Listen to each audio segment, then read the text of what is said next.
Last time when I interacted with you on this forum, you were a bit worried about inflation. What are your thoughts there now?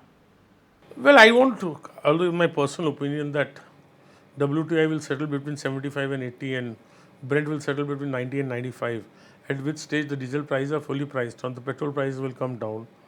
So I think, and also, a very big factor for oil is liquidity, because one thing which people don't mention is that if the oil prices are high, the oil companies, because the subsidy government doesn't pay them, they suck out the liquidity.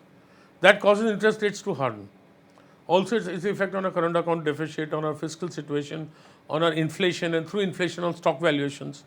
So I think, but I'm not so sure that they will settle at these levels in a hurry. Brent has come down to about 100, and WTI has come down to 77. Let us see in the rebound where they go and how they react. And if they settle at these levels also, I think it's extremely positive for India. But fundamentally, you're bearish on crude. I won't say I'm not bearish, but I feel there's no reason why Brent should be more than 90, 95 and WTI should be more than 75, 80. The world is carrying 3.5 to 4 billion barrels of excess inventory as compared to the normal. That's 35 to 40 days of consumption. And everybody is producing at full speed. So I see no reason why oil price should shoot up. What do you make of the news flow from the center? The government of India finally has taken baby steps in the right direction, but is that good enough? I think the steps taken are very small. I think the steps that are needed to be taken can be grafted into subsidies, into GST and DTC, into the land acquisition bill, various legislations. So, and very policy decisions. I think what they are indicating is that they are now realizing that they have to take those actions, not that they have taken many, but I am personally hopeful they will. In terms of a portfolio approach, at these levels, are you revisiting your portfolio approach? Because that's a curiosity question, and you would have guessed my question here. Why did you sell Lupin? I sold a very small part of my holding, and sir, I have interest other than the markets also. I may want to buy a house, I may want to buy anything, I may want to invest in another company. I have sold 20% of my holding. I still hold 80%. I am extremely hopeful and bullish on Lupin. And I own a very large number of shares. And do you think Lupin could be the next titan in making for you? That's what you told me last time when I met you. No, I never said it's going to be the next titan in the making. I think it's difficult to have a company again like Titan again. They will come, but difficult.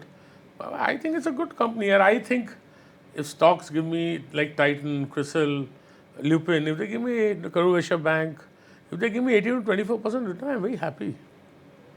And Titan, Lupin today is a mature company. So. You've made some token investments in the mid-cap space, Delta Corp, Sterling Holiday Resorts. So are you nibbling something in the mid-cap space, and do you think mid-cap stocks now offer a lot of value? I have bought 5 million shares of Sterling Holiday Resorts, and I have bought 1.5 crore shares of Delta. I put in 78 crores of rupees in Delta. It's not small.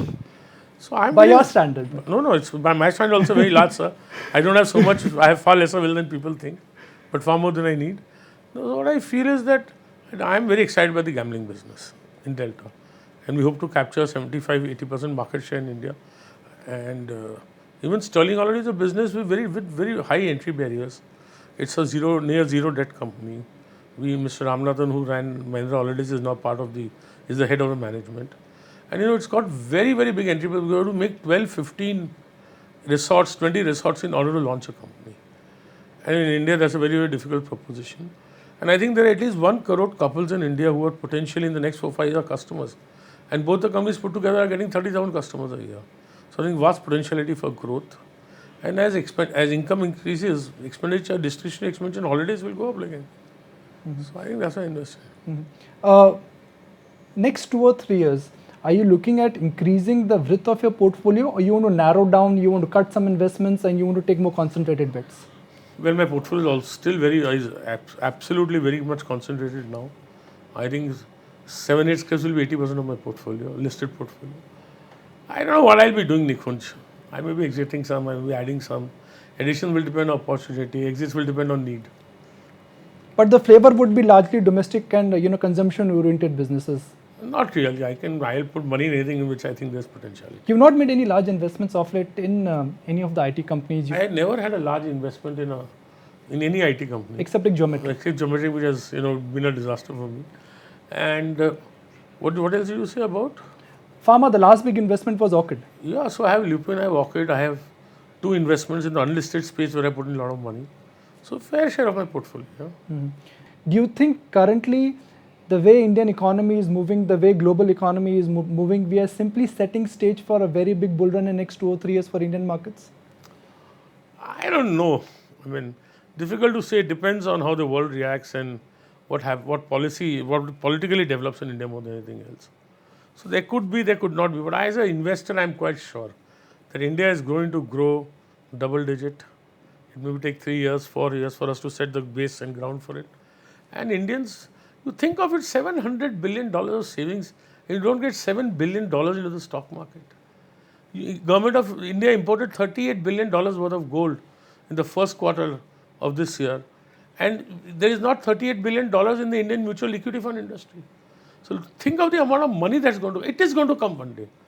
And my personal anticipation is going to come in the next 4 or 5 years. And then you see what happens to stocks. But you have to be patient. Well, what is stopping the retail investor? This thesis was applicable 5 years ago. This thesis was applicable 3 years ago. And this thesis is still applicable. I'm not a retail investor, but I know one thing, कि सब नफे का दारू है. Markets go up and sustain, they will come one day or the other. And also I feel they will come because I don't think for a middle class or upper middle class person who's not a professional, there is any asset class which can give a greater post-tax return than equity, in my opinion. Even if India has to have 15% earnings growth, and if equity gives 15% return post-tax, I can't think of an asset, which gives me, unless and until you say I'll go to real estate, unless until you're a professional real estate developer. The idea is to not be greedy, invest steadily, have faith, believe in India, make money. Why are you so confident that the golden period for Indian bull market hasn't started? Well, because as a country we are still evolving. We can have potentiality of far larger growth. And also because we don't have local investments. And fundamentally the growth is going to accentuate economy. Technically, the amount of money which has come into India every year potentially is not 10% of what is going to eventually come in the next 5-6 years, both from India and abroad. And all the world equity funds, they are all underweight emerging markets, including India. If you see the share of GDP of the emerging markets and the kind of money they have attracted, it's far, far lower than what they should.